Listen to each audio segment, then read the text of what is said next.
লঞ্চে ভালো আরাম আছে, ভালো আরাম আছে, বাসের চাই অনেক আরাম আছে। বুঝতেছি না, ছাদ পর্যন্ত একদম ফিল আপ, কোনো জায়গা নেই।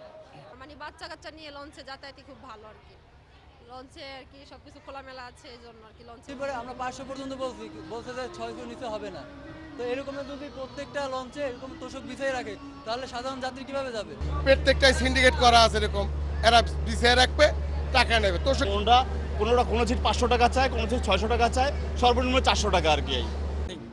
আমাকে ওই কয়টা সিট কোম্পানি দে তোমরা 3 সাইডে বিক্রি করিয়ে তোমরা না বেতন দেয় 8,000 টাকা। আর 4 জন যদি যায় 4 200 টাকা এই বিক্রি করি আমরা।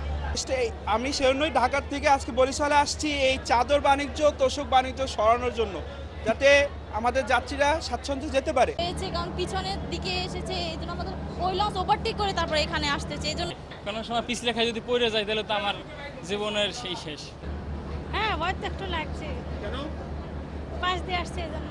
বরিশালের পল্টন ছোট বিদায় আমাদের লঞ্চ বেশি, যার কারণে আমাদের পিছিয়ে ঝুলিয়ে থেকে যাত্রী নিতে হইতেছে রিক্সের ভিতরে। বার্দিংয়ের যে জায়গা, সে বার্দিংয়ের জায়গায় তো আমি সবাইকে স্মুথলি বার্দিং দিতে পারছি না।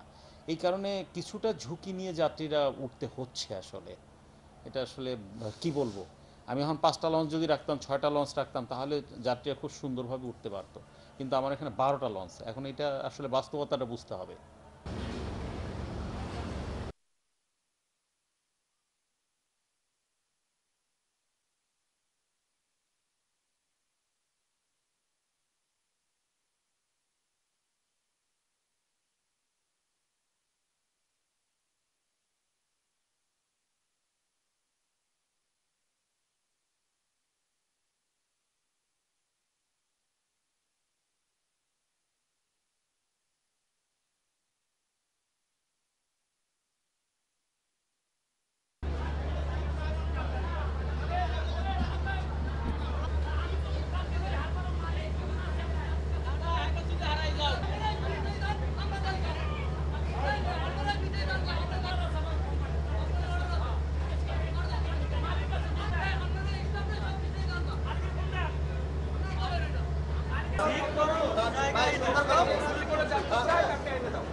তাড়াহুড়ো না করে শৃঙ্খলাবদ্ধভাবে নৌযানে উঠানামা করে নৌকা ছোট নৌযানে ভ্রমণ করা থেকে বিরত থাকুন। অতিরিক্ত আপনার সচেতন হওয়ার দায়িত্ব আপনার। আপনার নৌযাত্রা